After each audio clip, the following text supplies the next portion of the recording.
Hey hi guys, இந்த வீடியோவில் நம்ம ஒரு மோஸ்ட் ரெக்வஸ்டட் டாப்பிக்கோட ஸ்டெப் பை ஸ்டெப் டுட்டோரியல் தான் பார்க்க போகிறோம். இது ஒரு 100% ஃபுல் ப்ரூஃப் மெத்தட், ரொம்ப ஈஸி மெத்தடும் கூட. ஸோ வீடியோ ஸ்கிப் பண்ணாமல் லாஸ்ட் வரையும் பாருங்கள், அப்போ தான் நான் சொல்ல சின்ன சின்ன டிப்ஸை உங்களால் ஈஸியாக ஃபாலோ பண்ண முடியும். சரி வாங்க வீடியோக்குள்ளே போகலாம்.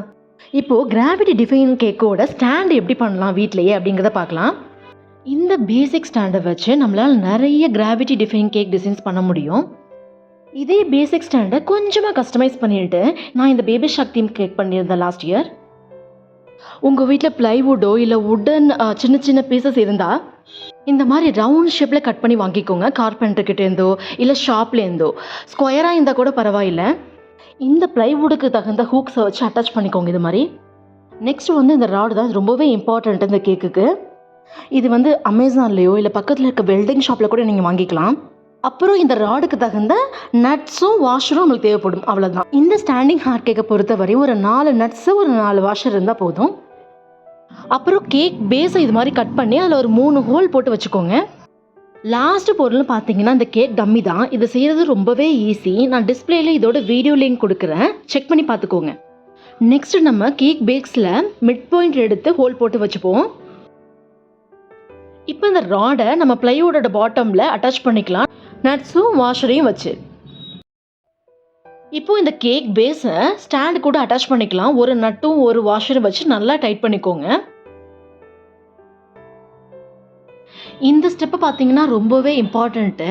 நல்லா ஒரு டூலை வச்சு டைட் பண்ணிக்கோங்க. அப்படி இல்லைன்னா கேக் கிரிப்பாக நிற்காது. இப்போ இந்த கேக் டம்மியை கிளிங் ராப் யூஸ் பண்ணி கம்ப்ளீட்டாக கவர் பண்ணிடலாம். சின்ன சின்ன தர்மோகோல் பீசஸ் இருந்துச்சு அப்படின்னா ஐசிங் பண்ணும்போது அது வெளியில் வராது. அதுக்காக தான் இந்த ஸ்டெப்பை நம்ம ஃபாலோ பண்ணுறோம். இப்போ இந்த கேக் டம்மிக்கு சென்டராக ஒரு ஹோல் போட்டு டைரெக்டாக நம்ம கேக் ஸ்டாண்டில் வச்சுட்டு அதில் ஒரு நட்டும் ஒரு வாஷரையும் போட்டு வச்சுக்கோங்க. இப்போது இதுக்கு மேலே கேக் பேஸை வச்சு நட்டையும் வாஷரை வச்சு நல்லா டைட் பண்ணிக்கணும்.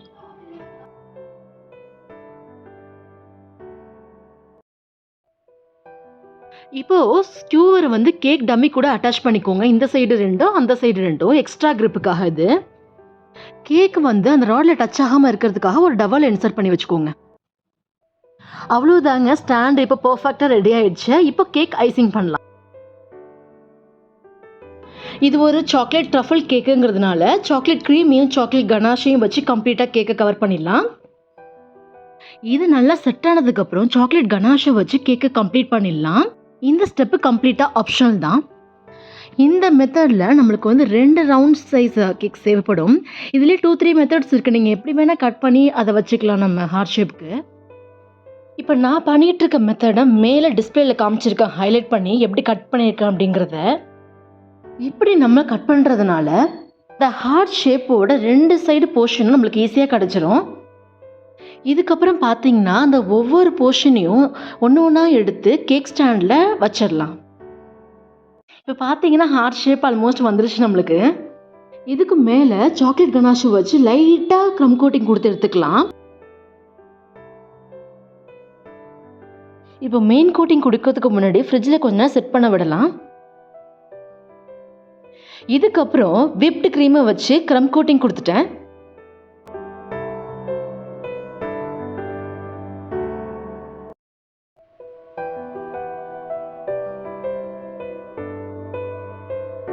க்ரம் கோட்டிங் அப்புறம் கேக்கு பார்க்க இப்படி தான் இருந்துச்சு. மெயின் கோட்டிங் கொடுத்தாச்சு. மெயின் கோட்டிங் ரொம்ப பர்ஃபெக்டாக இருக்கணும்னு அவசியம் இல்லை. ஏன்னா கணேஷை வச்சு தான் நம்ம கேக்கை கம்ப்ளீட்டாக கவர் பண்ண போகிறோம். இந்த கணேஷைக்கு 2:1 ரேஷியோ இருந்தால் போதும்.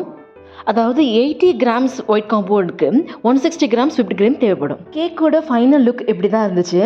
உங்களுக்கு பிடிச்சிருக்கான்னு கமெண்ட்டில் சொல்லுங்கள். இது எங்களோட 6th வெட்டிங் ஆனிவர்சரிக்கு நான் சர்ப்ரைஸாக பண்ண கேக்கு. இது ஒரு perfect cake for a couple தான் நான் சொல்லுவேன். நீங்களும் கண்டிப்பாக ட்ரை பண்ணி பாருங்கள். இந்த வீடியோ உங்களுக்கு யூஸ்ஃபுல்லாக இருந்துச்சுன்னா சப்ஸ்கிரைப் பண்ணிக்கோங்க. அப்போ தான் நான் போடுற வீடியோஸ்லாம் நீங்கள் மிஸ் பண்ணாமல் பார்க்க முடியும். தேங்க்ஸ் ஃபார் வாட்சிங்.